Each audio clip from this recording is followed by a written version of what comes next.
स्थिति और हर संयोग का कोई ना कोई रीजन है, और हर स्थिति और हर संयोग का मूलभूत कारण होता है कर्म सिद्धांत। और जैसे जैसे हम इस कर्मों को समझते जाते हैं, आज तक मालूम नहीं था द्वेषानुबंध के कर्म क्या होते हैं, आज तक मालूम नहीं था कि 6 प्रकार के निकर्ष से आयुष्य का आकर्ष किया जाता है, आज तक ये नहीं मालूम था कि 1/3 में हम आयुष्य का बंद करते हैं। हमारा नेक्स्ट बर्थ, हमारा नेक्स्ट जन्म कहाँ होगा, डिसाइड कौन करता है? हम स्वयं करते हैं कि कोई और करता है? भगवान ने कहा, जैसी प्रकृति जैसी प्रवृत्ति ऐसी उत्पत्ति, जैसी प्रकृति जैसी प्रवृत्ति ऐसी उत्पत्ति। जब कोई गुरु रोड पर जा रहे थे, शिष्य उसके पीछे चल रहा था, और कहीं गुरु का पैर किसी एक मेंढक के ऊपर आ गया, और ध्यान नहीं रहा, ध्यान रखते रखते चल रहे थे, लेकिन पैर उठाया, उसी समय मिट्टी के रंग वाले उस मेंढक का उछलना हुआ, और जहां गुरु को पैर रखना था वहीं पर वो आ गया। अब एक बार पैर उठाने के बाद वो रिवर्सिबल नहीं हो सकता कभी। તમે ચેક કરી લેજો, એકવાર તમે પગ ઉપાડી લ્યો ને, પછી તમે ગમે એટલું ધારો ને તો પણ તમે પગને પાછું ન લઈ શકો। और बन ऐसा कि वो मेंढक मर गया। किससे मरा? क्या आयुष्य पूरा होने वाला था उसका, इसलिए वो वहां पर आया था, कि गुरु की असावधानी थी इसलिए वो वहां पर आया था? भगवान ने कहा, जब आपका आयुष्य पूरा होने वाला होता है तब कोई ना कोई निमित्त आ जाता है, तब कोई ना कोई निमित्त आ जाता है, लेकिन निमित्त को उसके आयुष्य पूरे होने के लिए मृत्यु का जवाबदार गिना जाता है कि नहीं गिना जाता? गुरुए पग મૂકી દીધો, ગુરુ જવાબદાર છે કે એનું આયુષ્ય પૂરું થવાનું હતું એટલે પોતે જવાબદાર છે। भगवान महावीर ने एक जबरदस्त सीक्रेट ओपन किया हुआ है।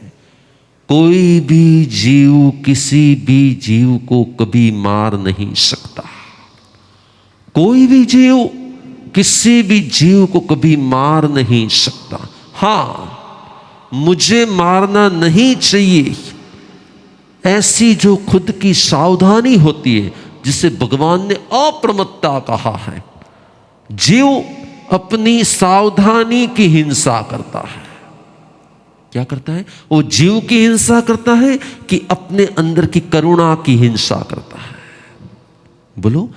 गुरु ने उसके ऊपर पैर रखा और वो मेंढक मर गया, उसका समय था इसलिए उसकी मृत्यु हुई है, कि फिर बोलो, कि फिर गुरु की असावधानी थी इसलिए वो मृत्यु के शरण में हुआ है? तो गुरु पूर्ण सावधानी से चल रहे थे, लेकिन फिर भी वो मेंढक वहां पर आ गया, इसलिए भगवान ने कहा उसका कोई ज्यादा प्रायश्चित नहीं होता। असावधानी का प्रायश्चित होता है, सावधानी का प्रायश्चित नहीं होता है। लेकिन जीव तो मर गया था, पीछे कौन आ रहा था? पीछे शिष्य आ रहा था। शिष्य ने बार बार गुरुदेव को कहा, गुरुदेव आपने ध्यान नहीं रखा, गुरुदेव आप असावधान रहे, गुरुदेव आपके पैर के नीचे पंचेंदी जीव मर गया, गुरुदेव। गुरुदेव ने कहा, मेरी भूल हो गई है, मेरी मिस्टेक हो गई है, मेरे से असावधानी हो गई है, मेरी बहुत बड़ी मिस्टेक हो गई जिसके कारण ये जीव की मृत्यु हो गई, मुझे प्रायश्चित करना है, मैं प्रायश्चित करने वाला हूं। थोड़े आगे चले, वापिस शिष्य ने पूछा, गुरुदेव नींद आ गई थी? क्या पूछा? गुरुदेव नींद आ गई थी? आपको चलते चलते नींद आ गई थी? नहीं, बस मुझे नींद नहीं आई थी, लेकिन फिर भी ऐसा हो गया। गुरुदेव प्रायश्चित करना? हाँ, वापिस थोड़े आगे चले, वापिस शिष्य ने गुरुदेव को पूछा, गुरुदेव लेकिन आपके पैर को मालूम नहीं पड़ा कि वो मेंढक था? हाँ मुझे मालूम पड़ा, लेकिन मैं अपने आप को रोक नहीं पाया था, मेरी भूल हो गई थी। थोड़े और आगे चले, थोड़े और आगे चले, गुरुदेव आज तो आपके हाथ से खून हो गया पंचेंद्रिय जीव का, बहुत बड़ा पाप हो गया है, आपको प्रायश्चित करना पड़ेगा। 1 बार, 2 बार, 3 बार, 4 बार, 5 बार, 6 बार, 10 बार, 50 बार, 100 बार। अब धीरे धीरे धीरे धीरे धीरे गुरु अपने स्थान पर आए, गुरु अपने स्थान पर आए। लेकिन स्थान पर आने के बाद भी शिष्य ने क्या कहा? सभी शिष्यों को बुलाया, आज गुरुदेव के पैर के नीचे है ना, देखो पैर है ना खून वाले हैं, देखो गुरुदेव के पैर कैसे खून वाले हैं। किसी को भूल बताना, किसी को भूल बताना उसकी भूल सुधारने के लिए होना चाहिए कि उसकी भूल बताने के लिए होना चाहिए? क्यारे पण कोईनी भूल बताड़वी ई भूल करे ज माटे बताड़वी જોઈએ કે એની ભૂલ સુધરી જાય માટે बताड़वी चाहिए। किसी भी मिस्टेक को सुधारने के लिए बतानी चाहिए कि बताने के लिए, दिखाने के लिए, उसको रियलाइज कराने के लिए भूल बतानी चाहिए। कभी भी गुरु अपने शिष्य को, कभी भी गुरु अपने शिष्य को क्रोध में भूल नहीं बताते, करुणा में भूल बताते हैं, करुणा भाव से भूल बताते कि आपकी ये मिस्टेक अभी शुरुआत हुई है, यदि आप सावधान नहीं हुए तो ये भूल बहुत बड़ी भी हो सकती है और ये भूल किसी और को नुकसानदेह पर हो सकती है, इसलिए आपको सावधान होना चाहिए। गुरु हमेशा के लिए क्रोध में किसी की भूल नहीं बताते, करुणा की भाव से बताते। लेकिन जब शिष्य किसी को भूल बताता है तब किस भाव से बताता है? જ્યારે કોઈ શિષ્ય ગુરુને ભૂલ બતાડે છે ત્યારે એ શા માટે બતાડે છે? અત્યાર સુધી ગુરુદેવ એની નાની મોટી ભૂલ બતાડતા ને ત્યારે એને ગમતું નહોતું, ત્યારે એને સહન નથી થતું, પણ ગુરુ છે એટલે બોલી તો શકાય નહીં કાંઈ, કે ગુરુદેવને તો કાંઈ કહી ન શકાય, અને કહી ન શકાય એટલે દિવસે દિવસે એનો ગુસ્સો ક્યાં જઈ રહ્યો હતો? અંદરમાં ભરાતો હતો। અને યાદ રાખજો, જ્યારે ગુસ્સો અંદરમાં ભરાય ને એટલે કોઈને કોઈ રીતે પછી બહાર આવ્યા વગર, એ કોઈને કોઈ રસ્તે બહાર આવ્યા વગર રહે જ નહીં કે આ રસ્તે કે આ રસ્તે કે આ રસ્તે, ક્યાંકથી બહાર આવ્યા વગર રહે જ નહીં। અને શિષ્યને પણ કેવી રીતે બહાર આવતો હતો? શિષ્યનો ગુસ્સો કેવી રીતે બહાર આવતો હતો? એ ગુરુને વારંવાર વારંવાર વારંવાર વારંવાર, અને માત્ર એને ગુરુને જ બતાવ્યું તો કે ના, એને ગુરુના અવગુણને અથવા ગુરુના દોષને અથવા ગુરુની ભૂલને અથવા ગુરુની અસાવધાનીને એણે બધા શિષ્યોને ભેગા કરીને આખા ગામને બતાડવાનો પ્રયત્ન કર્યો કે આમ છે, આમ છે, આમ છે, આમ છે, આમ છે। છતાંય ગુરુએ શું રાખી? છતાંય ગુરુએ શું રાખી? हम समता कब रख सकते हैं? खुद की भूल में समता रख सकते हैं कि खुद की भूल नहीं हो फिर भी समता रख सकते हैं? ज्ञानी वो होता है, ज्ञानी वो होता है, भूल नहीं होती है फिर भी कोई भूल बता देने तो समता रख ले, उसे ज्ञानी कहा जाता है। और भूल है और कोई भूल बता दे तो वो स्वीकार ही कर लेता है। लेकिन अज्ञानी वो होता है, भूल होती है फिर भी भूल का शिकार नहीं करता, और भूल नहीं होती और कोई भूल बता देना तो उसके अंदर में एकदम क्या हो जाता है? एकदम अशांति, एकदम अपसेट, और वो कुछ न कुछ गलत रास्ते पर गए बिना रहता ही नहीं है। यहां पर भी गुरु को 1 बार कहा गया, 2 बार कहा गया, 3 बार कहा गया। गुरु को क्यों कहा गया? बोलो, गुरु को क्यों कहा गया? शिष्य ने गुरु को क्यों कहा? भूल थी इसलिए कहा? नहीं, आपको नहीं मालूम कर्म सिद्धांत क्या कहता है। कर्म सिद्धांत क्या कहता है? कर्म सिद्धांत कहता है कि गुरु ने किसी भी शिष्य की भूल के बिना भी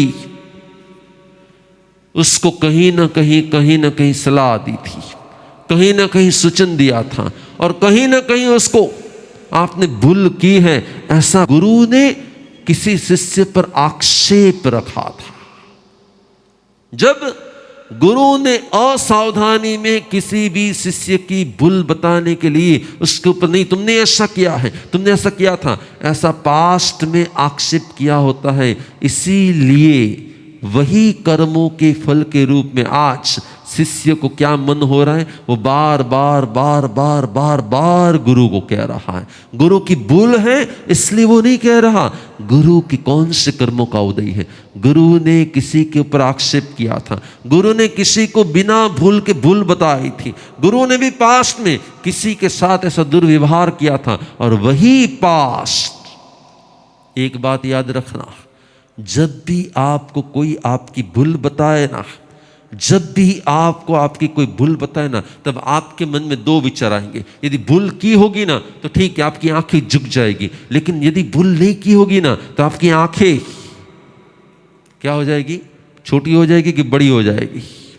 लाल हो जाएगी कि क्या हो जाएगी? लेकिन जब भी आपको आपकी कोई भूल बता देना, कोई भी पर्सन भूल बता देना, तो आपको दो चीजों को विचार करना है। या तो मैंने भूल की है इसलिए मेरे को भूल बता रहे हैं, या फिर मैंने भी किसी को उसकी भूल बताई थी, या फिर मैंने भी किसी को उसकी भूल बताई थी। मैंने भी किसी के अंदर में होता है ना, कई लोग क्या करते हैं, कुछ नहीं होता, ऐसा करना, तारा हम नहीं करवानू, तारा करवानू। क्या होता है मालूम है? घर के अंदर कोई बड़े होते हैं, या फिर कंपनी के अंदर में कोई बॉस होते हैं, या फिर किसी भी जगह पर जो भी व्यक्ति अप होता है वो अपने नीचे वालों के ऊपर क्या करता है? क्या करता है? कहीं ना कहीं उसकी भूल बताता रहता है। जब वो भूल बताता है ना, वो सम्यक भाव से भूल बताए ना, तो उसके कर्मों का बंध नहीं होता। लेकिन यदि वो आवेश में, यदि वो आवेग में, यदि वो क्रोध में, यदि वो किसी प्रकार के अहंकार के कारण मैंने वो नहीं चलाई लो, मैंने आमज जोश से आम नहीं बरोबर, तारा आमज करवान, जैसे ही किसी के ऊपर आपने क्रोध के कारण या लोभ के कारण या राग के कारण या द्वेष के कारण किसी को कोई सजेशन दिया, या फिर किसी के ऊपर कोई आक्षेप कर दिया, किसी की भूल को बता दी, तो आपका क्या होने वाला मालूम है? जब आपने भूल नहीं की होगी ना, तब भी आपको कोई भूल बताने वाला। इसलिए जब आपकी कोई भूल है या नहीं है और आपको कोई भूल बता रहा है, आपको दो चीजों का विचार करना। या तो मैंने भूल की है तो स्वीकार कर लो, या मैंने भूल नहीं की है तो मैंने पास्ट में भूल की है। कौन सी भूल की है?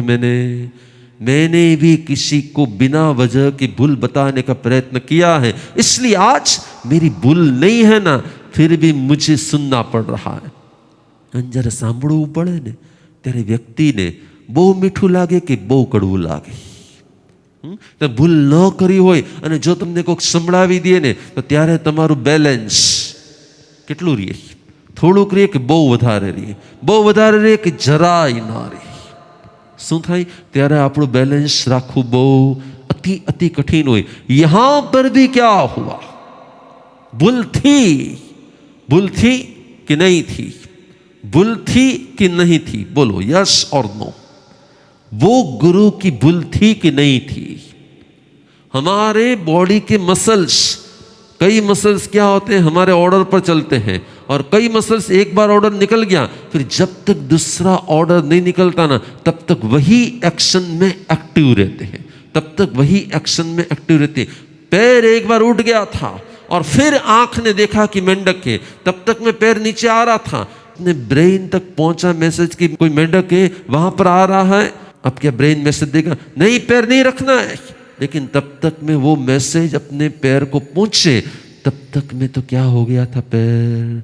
अब गुरु की भूल थी कि नहीं थी?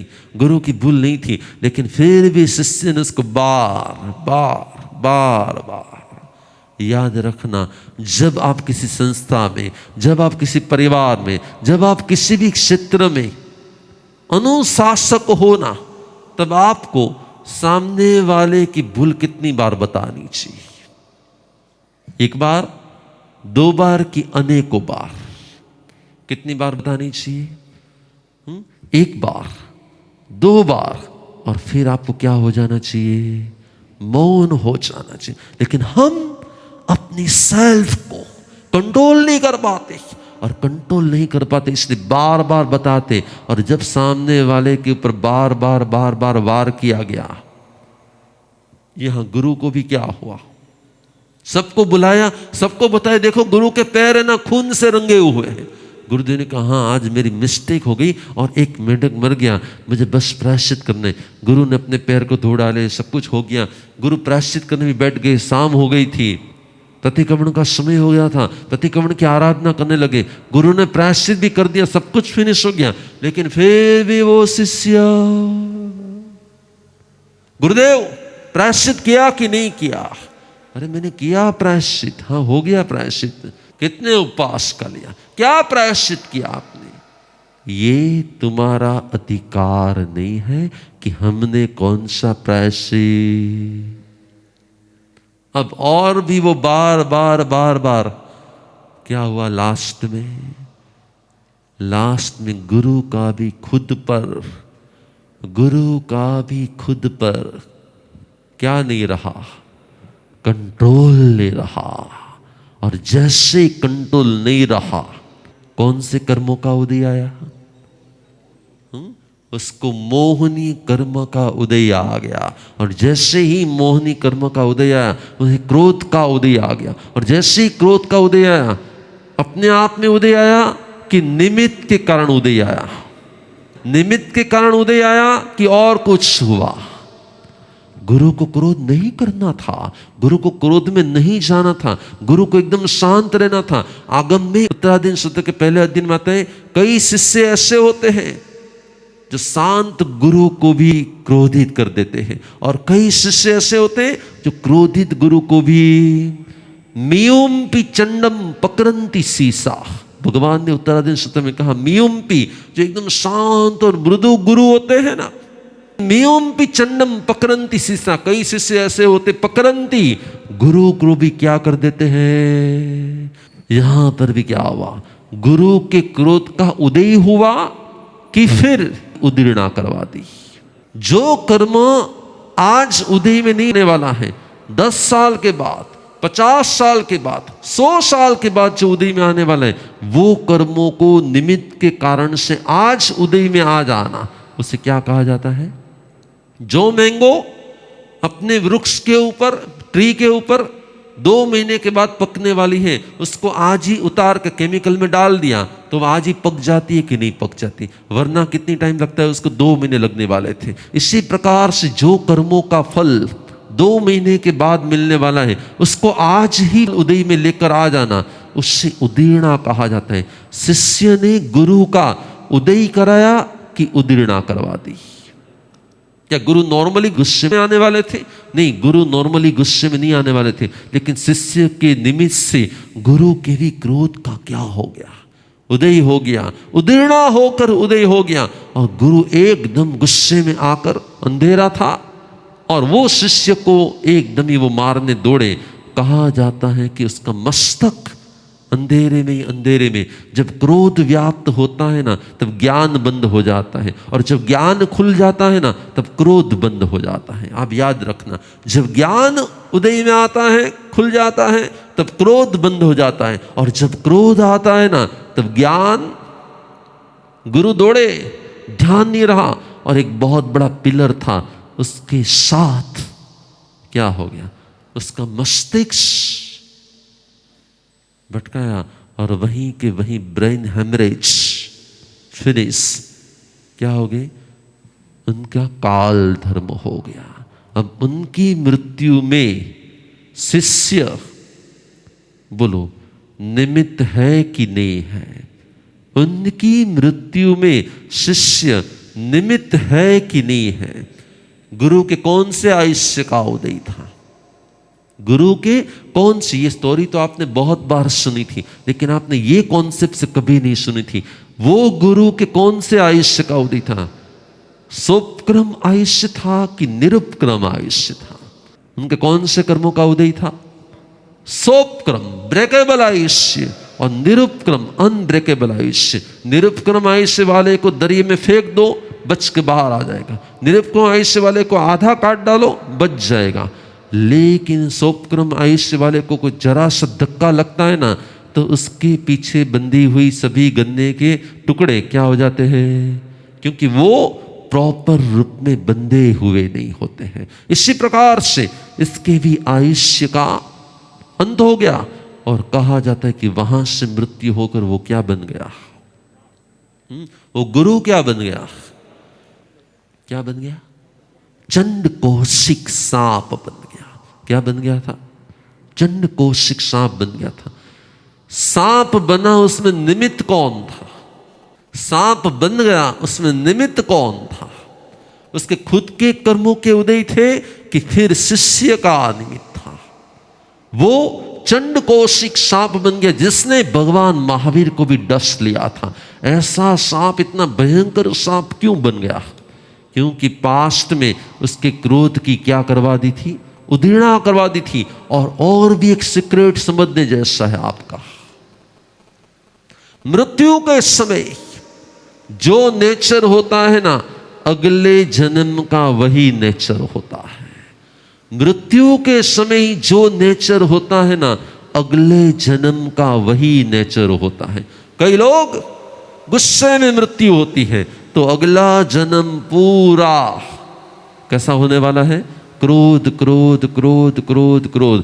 किसी का लास्ट में जेलसी जेलसी जेलसी जेलसी, तो मृत्यु होकर उसको जेलसी वाला जन्म मिलता है। किसी के लास्ट में लोभ लोभ लोभ लोभ, तो जाकर वो उसी संपत्ति के आसपास में जन्म लेता है। भगवान ने कहा कि अंत समय की जो लेस्या होती है ना, जन्म के समय वही लेस्या होती। यहाँ की मृत्यु की लेस्या और वहाँ के जन्म की लेस्या, दोनों लेस्या एक होती। लेस्या इसका नेचर कहा जाता है। अंत समय का नेचर अगले जन्म में साथ में आता है। भगवान ने एक जबरदस्त सीक्रेट कह दिया, ये जन्म का नेचर अगले जन्म के स्ट्रक्चर का कारण बनता है। ये जन्म का नेचर अगले जन्म के स्ट्रक्चर का कारण बनता है। भगवान ने कहा यहां पर जो माया कपट करता है, चिटिंग करता है, टेढ़ा चलता है, सबके बीच में आता है और कहीं ना कहीं चिटिंग की वृत्ति रखता है, उसका अगला जन्म कहां होता है, उसका अगला जन्म तिर्यंश आयुष्य का होता है। जीवन भर जो मीठा मीठा बोल के किसी के पास काम निकलवाता है, जो मीठा मीठा बोल के किसी के पास से अपना स्वार्थ निकलवा लेता है, जो किसी को चीट करता रहता है, जो किसी के साथ ऐसा व्यवहार करता है, भगवान ने कहा कि वो मोस्टली तिर्यंश के जन्म में जाता है। जो सरल होता है, जो भद्रिक होता है, प्रकृति का सरल होता है, प्रकृति का भद्रिक होता है, अमायी होता है, भगवान ने कहा कि वो मनुष्य के आयुष्य का बंध करता है। जो क्रोधी, लोभी और हिंसक होता है, वो नरक आयुष्य का बंध करता है। और जो संयम, सेवा, भक्ति, हेल्प, किसी के दुख को दूर करने का प्रयत्न करता है, वो देव आयुष्य का बंध करता है। भगवान ने कहा चारों ही आयुष्य के बंध के 4 कारण होते हैं। 4 आयुष्य बंध के 4 कारण होते हैं। जो सरलता रखता है वो मनुष्य का आयुष्य बंद करता है। जो दूसरों की हेल्प करता है वो देवलोक के आयुष्य का बंद करता है। जो किसी की हिंसा करता है वो नरक के आयुष्य का बंद करता है। और जो चिटिंग करता है, क्रोध करता है, आवेश में रहता है, किसी के साथ लोभ करता है, कोई ना कोई व्यवहार ऐसा दुर्व्यवहार करता है, वो दुर्व्यवहार ही आखिर में जाकर क्या बन जाता है, तिर्यंश में जाता है। एकेंद्रिय, बेंद्रिय, तेंद्रिय, चौरेंद्रिय सभी जीवों को क्या कहा जाता है, तिर्यंश कहा जाता है। इसलिए जो यहां पर टेढ़ा चलता है दूसरों के साथ, वो अगले जन्म में सीधा चल पाता है कि टेढ़ा चलता है। और जो यहां पर दूसरों के साथ सीधा चलता है ना, वो अगले जन्म में सीधा चलता है कि टेढ़ा चलता है। आपको क्या लगता है, आपका नेचर कैसा है? आपको क्या लग रहा है, आपका नेचर कैसा है? क्यों घना ने न कहता हूँ बो आड़ो हाले क्यों के न क्यों बो आड़ो हाले, ज्યાં હોય ત્યાં બધા આડો હાલે છે। જે આડો હાલે એ પછી છેલ્લે પણ બોલો ये भव का नेचर अगले भव का स्ट्रक्चर होता है, बॉडी स्ट्रक्चर। बॉडी का जो स्ट्रक्चर कैसा मिलता है, जैसा ये जन्म का क्या होता है, नेचर होता है। मैंने आपको एक कर्म सिद्धांत समझाते समझाते कई ऐसे शुभ कर्मों का बंध, कई ऐसे शुभ कर्मों का बंध, उसका निमित्त क्या होता है, शुभ कर्मों के बंध में निमित्त क्या होता है। भगवान ने कहा उच्च गोत्र कर्म विनय से बंध होता है, शुभ नाम कर्म विनय के कारण होता है, साता वेदनीय किसके कारण होता है, विनय के कारण होता है। और एक लास्ट समझ लो, विनय के कारण जीव को अगले जन्म में मनुष्य का आयुष्य का बंध होता है। जब कोई भी आत्मा परमात्मा या गुरु का विनय, भक्ति और सम्मान करता है, कहीं ना कहीं नम्रता के भाव रखता है, नम्रता के भाव रखने वाला भगवान ने कहा हमेशा के लिए शुभ आयुष्य का बंध करता है, वो कभी अशुभ आयुष्य का बंध नहीं करता। किसी ने कहा जीवन में गुरु का क्या महत्व है, किसी ने कहा जीवन में गुरु का होना क्या महत्व रखता है। भगवान ने बताया अगले जन्म के प्लानिंग के लिए, अगले जन्म के प्लानिंग के लिए ये जन्म में गुरु का होना बहुत जरूरी है। क्योंकि जिसके इस जन्म में गुरु होते हैं ना, वो हमेशा के लिए कहीं ना कहीं झुकता है, कहीं ना कहीं नम्रता में आता है, कहीं ना कहीं पोलाइटनेस उसके अंदर आती है, कहीं ना कहीं वो अपनी इच्छाओं को छोड़ देता है, कहीं ना कहीं वो अपनी सेल्फ को समर्पित कर देता है। और जब वो अपनी सेल्फ को समर्पित कर देता है तब उसका अहंकार कम हो जाता है। अहंकार किसका कारण है, अहंकार नीच गोत्र कर्मों का कारण है, और नम्रता उच्च गोत्र कर्मों का कारण है। जिसके जीवन में परमात्मा या गुरु का स्थान होता है, यदि वो अपने जीवन में ज्यादा कुछ धर्म ध्यान करे कि नहीं करे, लेकिन यदि वो नम्रता के भाव में आ गया तो भी परमात्मा ने कहा उसके अगले जन्म का प्लानिंग हो जाता है। उत्तराधीन सूत्र के 29वें अध्ययन में कि जो परमात्मा या गुरु की या संतों की या किसी भी सतपुरुषों की सेवा व्यावच वगैरह करता है, वो शुभ आयुष्य का बंध करता है। सोहोगम च अपरिहयम, वो अप्रतिहत्ता की प्राप्ति करता है। और इसीलिए वो आपके लिए अगले जन्म के आयुष्य के प्लानिंग का दिन है। क्यों? क्योंकि जिसके ऊपर गुरु का स्थान होता है वो अपने आप में नम्र होता है, वो अपने आप में पोलाइट होता है, और जो पोलाइट होता है वो नरक के आयुष्य का बंध करता है, तिर्यंश के आयुष्य का बंध करता है, कि मनुष्य और देव के आयुष्य का बंध करता है। तो भगवान ने कहा वो मनुष्य और देव के आयुष्य का बंध करता है। वो नीच गोत्र का बंध करता है कि उच्च गोत्र का बंध करता है। भगवान ने कहा वो उच्च गोत्र का बंध करता है। और जब वो उच्च गोत्र का बंध करता है तब उसे कौन सी 8 चीजें मिलती है? जाति, कुल, बल, रूप, तप, सूत्र, लाभ और ऐश्वर्य, ये 8 चीजें उच्चतम दिशा की मिले, वो उच्च गोत्र कर्मों का उदय होता है। और वो उच्च गोत्र कर्मों के बंध के कारण में भगवान ने बताया जितनी नम्रता ज्यादा उतना ही उच्च गोत्र पुण्य का क्या होता है? बंध होता है। बस इन्हीं भावों के साथ आज के प्रवचन को पूर्ण करते हुए हमारे अंदर में एक सोच लानी है, जैसा नेचर वैसा ही अगले जन्म का स्ट्रक्चर। हम सीधे चले तो हम सीधे चलेंगे, और हम टेढ़े चले तो फिर हम टेढ़े चलने वाले हैं। आपको डिसाइड करना है। कोई नहीं आड़े आવું છે કે આપણે આપણા રસ્તે ચાલવું છે, કોઈ નહીં આડે આવું છે કે આપણે આપણા રસ્તા પર ચાલવું છે। જે પોતાના રસ્તા પર જાય છે, જે કોઈને નડતો નથી એ ક્યારે રડતો નથી, જે કોઈને નડતો નથી એ ક્યારેય રડતો નથી। તમે જો એનિમલ મોટા ભાગે રડતા હોય છે, એનિમલ મોટા ભાગે શું કરતા હોય? રડતા હોય છે। જે નડતો નથી એ ક્યારેય રડતો નથી। ઓમ શાંતિ।